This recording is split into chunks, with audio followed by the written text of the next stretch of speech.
Good afternoon, everyone. We're going to talk about BIM, Building Information Modeling, which is having a dramatic impact on the construction industry worldwide.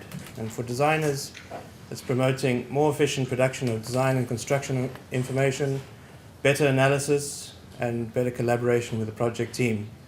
For construction, it's contributing to a vastly improved procurement process and significantly reducing the project risk and waste and the project costs. And lastly, for building owners, it's providing a digital asset of their facility to help them manage their buildings in a better way. So just before I go into the presentation, just briefly about my own company, ArcDocs. We're a specialist consultancy practice based in Dublin, and essentially we help project teams to enable BIM through a range of services, including BIM production, implementation support, and training. The managing partners of ArcDocs have extensive experience in the construction industry. Our background is from large architectural practices, and we've been leading the development of BIM in Ireland from 2009 through the RIAI, the CITA BIM group, and also the Revit user group of Ireland. So what I want to cover is the why we have to do BIM, why we have to look at BIM, and I'll let Joe Sullivan cover the how and the what. And essentially the problems in the construction industry are the same problems in the world. Like, they are economic and environmental problems. And there's a fundamental issue in construction. Buildings cost too much to build, they cost too much to operate, and there's a huge environmental cost, with buildings being responsible for about 50% of the CO2 emissions. And there are enormous amounts of waste recorded in the construction industry through things like coordination errors, wasted material, labor inefficiencies, and other problems in the current construction approach. And in an industry that is working on such tight margins, being able to deal with that percentage of waste could make an enormous difference to making companies and projects viable or profitable. And that's really what we want to talk about. And as an industry, the construction industry has been measured to be declining in productivity over the last 40 years, whereas other industries, like manufacturing, for instance, have increased by 100%. Now, construction is a very fragmented industry, but one of the main reasons is the failure for the construction industry to adopt modern processes and technology. And this is not a new discussion. This is not something just out of the box. This has been going on since '94. The Michael Egan Latham report, constructing the team, already identified the problems in the practice of construction. It was ineffective, adversarial, fragmented, incapable of delivering value to its customers, and lacking in respect for its employees. I'm not sure if any of that has really changed since '94, despite additional reports by the Egan report looking for improvements in quality and efficiency, and again in 2002 promoting more integrated working, better collaboration, and greater process efficiency. And in 2010, if we just skip ahead a bit because there's hundreds of these reports, the Innovation and Growth team, led by Paul Morrell from Davis Langdon, prepared the report for the government on the low carbon construction. And it's in that report that they first started mentioning the benefits that BIM would bring to the construction industry, and they were making a recommendation to government to mandate this on public projects because they saw the savings that it would bring as a client, working for the government, to the client. And that was followed up in June this year, 2011. The UK government issued their construction strategy, setting out a 5-year stage plan to mandate BIM on public projects. So this is happening, and if you're in any way involved in the UK, you will have to be doing this. But not that the UK should be our main market that we look to, because in essence they're behind as well. If we look back as far as 92 in Stanford, they were already talking about a new production philosophy in construction, which has led to the development of lean construction. In 95, the government agency in Singapore, CORNET, already identified BIM as a way to streamline the fragmented process in construction. And if you just look at what's happening in Singapore, recently they've implemented a 140 million euro construction and productivity fund, which will basically pay design teams 40,000 euros to implement BIM on a project. So do you think the government of Singapore knows something that we don't know? Already in Singapore, they have automated code checking through BIM. Design teams submit IFC models and have approval of their buildings within 24 hours. I was at a recent housing conference where the Department of Environment launched or spoke about their new B-Reg system, where you have to submit PDFs with your commencement notice, talking about how this was live data. You know, I mean, a PDF is as dead as a piece of paper. You know, we're just really far behind in our thinking in this country. Already in 2003, the GSA, which is the equivalent to the OPW, the organization that manages all the properties in the US, set out their 3D 4D BIM program. And similar things happening in countries in Finland, Norway, Denmark, Australia. We really need to get up to speed in this country. Some survey information. Back in 2009, McGraw-Hill construction in the US already showed that the market there was reaching the tipping point where more people were working in BIM than weren't. In 2010, McGraw-Hill did a similar study in the UK, Germany, and France, and they found that 36% of the industry were working in BIM. Through the practice committee I head up in the RAI, we did a survey with architects in July, and we haven't got all the information back yet, so it hasn't been published. But I can already tell you, we're finding that only 16% of architects in this country are using BIM. So we are way behind in what we're doing here. This is my challenge to everyone. Do you have a BIM strategy? The UK released a BIM strategy document in June this year. They spent 2 years putting it together, a lot of input. My recommendation is download the document. In the time it takes you to read 100 pages, you'll be up to speed in what's happening. There's really valuable information. It's an excellent starting point. Every company who's involved in construction in Ireland should have a strategy. Even if your strategy is to do nothing for 6 months or a year, at least know why you're doing nothing. So just briefly, what is BIM? Building Information Modeling. I think the key thing I'd like to bring across is not software. I mean, there's a lot of talk about software. It's a process. It's a new way of doing things. It's not just a way of putting 2D lines on a piece of paper or building impressive 3D models.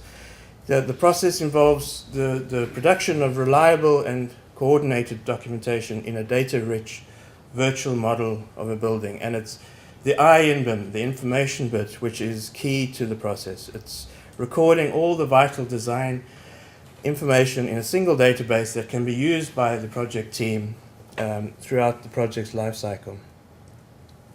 And if you just think for a minute of the way we work at the moment and the inefficiencies in our production systems, BIM directly addresses these. You know, what happens, we have multiple people, designers, producing multiple documents in all sorts of bits of software, lots of paper. It takes enormous amounts of time to keep this documentation coordinated, checked. The system is prone to human error and exposes everyone to liability and waste. And if I can just describe the process as you move through design, the architect is thinking about a building. He's got a lot of tacit information about a building in his head. Hopefully he gets most of that down into drawings or spec documents. But when those boxes of drawings and papers are handed over to the contractor, the tacit knowledge of their project doesn't come along, and there's a loss of information. And the builder then spends time trying to understand the building, go through all the drawings, go through all the specs, has lots of design team coordination meetings, and builds up his knowledge of the product of the project, and builds the project and then hands over the handover documentation to a client who then doesn't understand the building and has to spend the next 60 years trying to figure out what has been built. So the whole concept of digitally transferring information from one party to the next and trying to avoid this loss of information is really what the BIM process is about. And the way that happens, the BIM process involves intelligent input to a coordinated model, a single database of information, and then all the documentation that would normally be produced comes straight out of that model or information. So you can be assured that it's all coordinated. This vastly reduces the labor and time involved in producing documentation, the cost, the liability because of the reduction in errors. And then there are many spin-off benefits, such as having 3D models automatically to communicate your design, having analysis, being able to carry out detailed analysis on the building to check and validate the design before it goes for construction. So now, a lot of companies are already getting an internal benefit through the use of BIM, but really the big benefit comes when project teams start to collaborate and share information through the BIM process, through what is called integrated project delivery, and taking that information from start to finish. And if you just imagine the sort of information flow that happens at the moment, it's information chaos is what I like to call it. BIM will drive the seamless exchange and integration and management of project information, and it will streamline the fragmented processes that we have at the moment and provide quantum improvements in program productivity and quality in the way we do things. So just some of the benefits, I've just listed a few, but it has improved, as I said, quality of design and construction documentation, earlier and quicker decision making and design freeze because people can understand the project, particularly clients who don't understand drawings and 20-page or 200-page spec documents. You can take them through their design in a virtual world. You can get better pre-construction coordination, automatic clash detection of objects through the BIM model, accurate building performance analysis, accurate cost and quantity analysis, and better construction planning, so which means fewer RFIs, better delivery scheduling, more off-site construction, prefabrication, reduced amount of rework on site, improved productivity, efficiency on site. So, generally there are a lot of benefits to this process to everyone involved, and probably most importantly, the greatly reduced project risk and waste for the client and the contractor and the design team. The accumulated benefits of BIM are probably even more exciting for clients and owners. Stanford University did a study on 32 projects that used the BIM process in 2007, and these are some of the findings that they went through, and I won't read them out, you can read them out yourself, but one that really stands out for me is saving of up to 10% on the contract value on clash detection alone, just that one element, 10%. If you're talking in an industry where margins on construction are probably less than 2%, that should be enormous to anybody. And if you think about the fact that we probably, for every euro we spend on design, and we might spend 20 euros on construction, a client would spend 60 euros on operating that building. So the benefits, for designers, there's benefits to designers, but the long-term benefits are for the owners, and I think what we really need to do is start convincing the clients and owners in this country to support this process. So just want to briefly announce an event that the RAI have instigated through and together with the CITA BIM group.